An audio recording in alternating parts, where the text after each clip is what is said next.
जैसे आज हमारे पास व्हीकल होता है तो हम तुरंत रजिस्ट्रेशन कराते हैं आरटीओ के पास। हमारे पास हमारा असेट होता है, हाउस होता है, तो हम तुरंत जो है रजिस्ट्री के पास अपना रजिस्ट्रेशन करवाते हैं, रजिस्ट्रार ऑफिस के पास।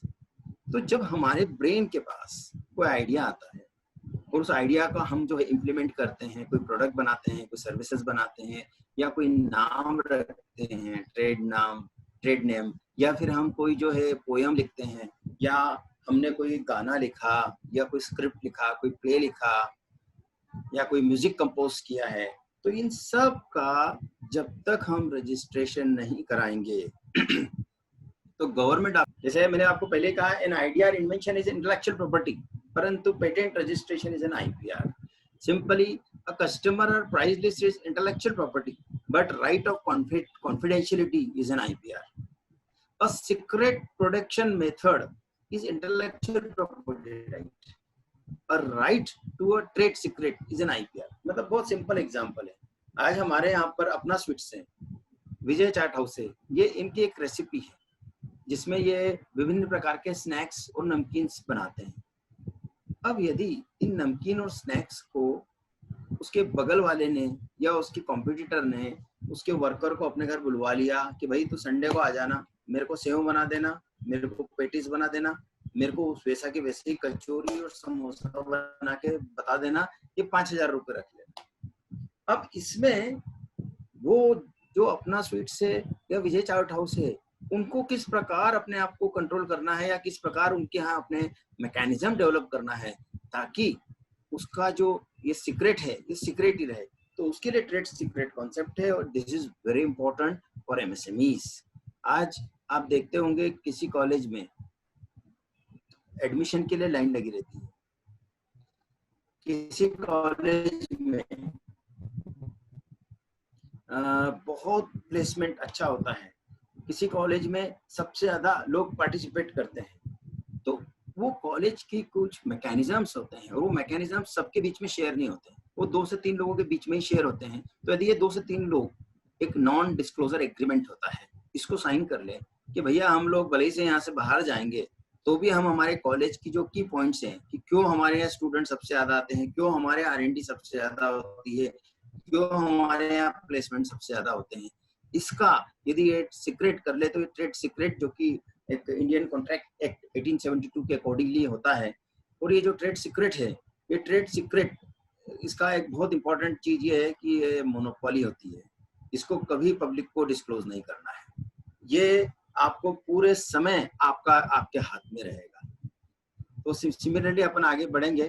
फिर a particular way of representation is intellectual property, but copyright और design registration is an IPR. Copyright किया आपने, डिजाइन का रजिस्ट्रेशन किया, तब वो आईपीआर होगा।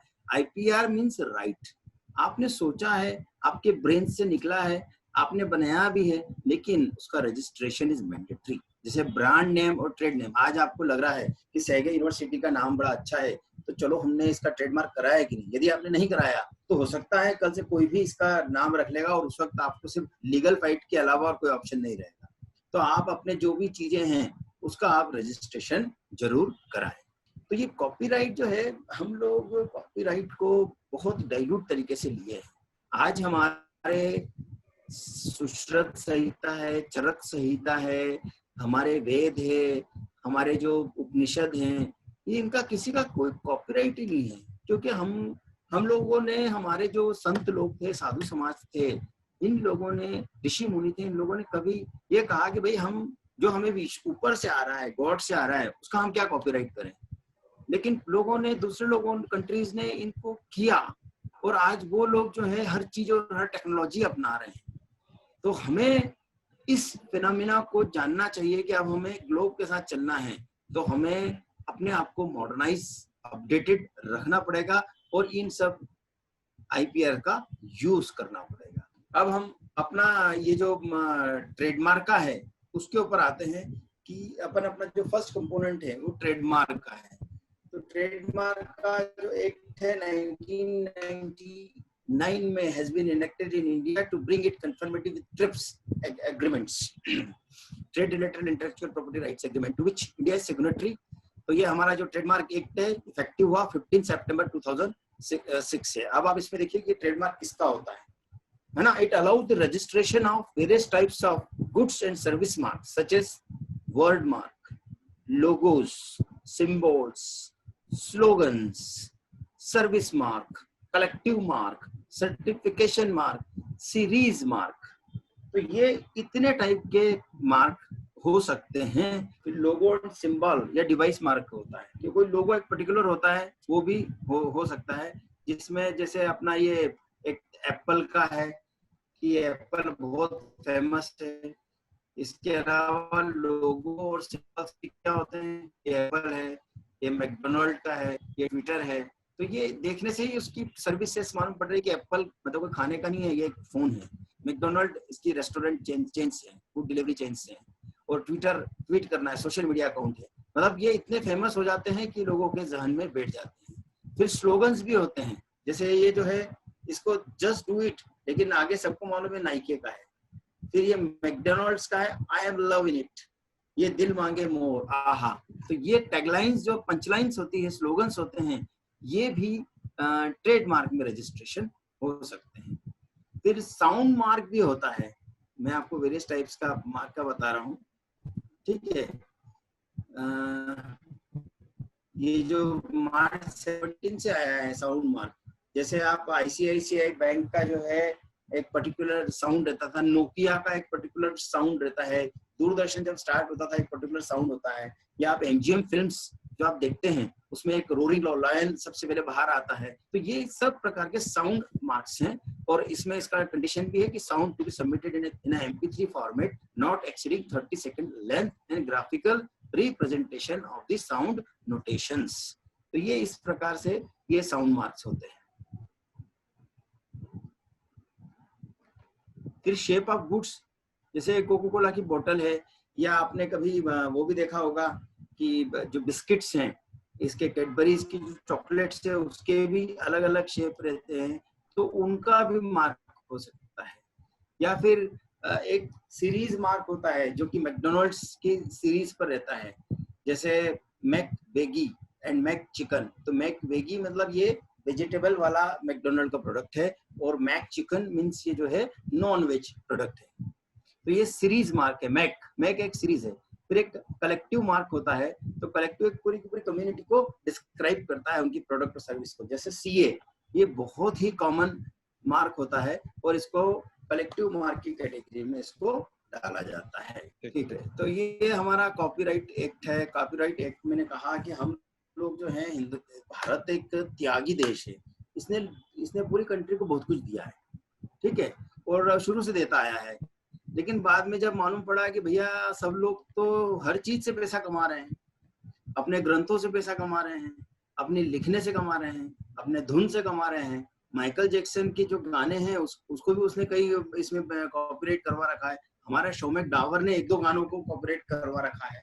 तो अब क्या हुआ कि ये तो हमारा जो 2005 में कॉपीराइट सोसाइटीज बनी, पूरे कॉपीराइट सोसाइटीज में जो अच्छे लोग आए जिन्होंने कुछ कॉपीराइट करवा रखे थे, इन्होंने गवर्नमेंट ऑफ इंडिया के सामने फाइट किया कि आज जैसे शोले फिल्म है उसका कोई सा गाना है, तो गानों को अमिताभ बच्चन ने, धर्मेंद्र ने परफॉर्म किया, RD बर्मन ने म्यूजिक दिया, ठीक है, और लता मंगेशकर, किशोर कुमार ने गाना गाया, और उसकी जब रॉयल्टी आनंद बख्शी ने लिखा उसका, और जब रॉयल्टी की बात आई तो सारा पैसा प्रोड्यूसर के पास जा रहा था। तो इसको राइटर सोसाइटीज जो हैं, Indian performance societies, Indian writer societies, Indian singer rights societies, इन लोगों ने ऑब्जेक्शन किया कि साहब हम लोगों ने भी तो उतना ही काम किया है जो पैसा वाला प्रोड्यूसर ने किया है, और आज हमारे बिना तो ये गाना बन ही नहीं सकता था।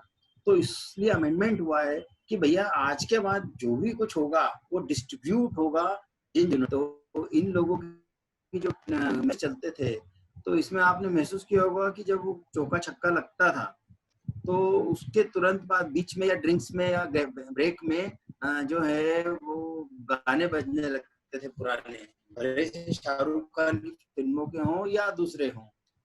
तो उसको सोसाइटीज ने ऑब्जेक्शन किया कि भैया साहब ये जो स्टेडियम में लोग बैठे हैं ये सब पैसे दे के आए हैं, और ये पूरा तरह से कमर्शियल ले रहे हैं, तो इसमें हमारे प्रोड्यूसर, राइटर, डायरेक्टर सबको पैसा मिलना चाहिए। वो फाइनली वो केकेआर को सबको पैसा डिस्ट्रीब्यूट करना पड़ा।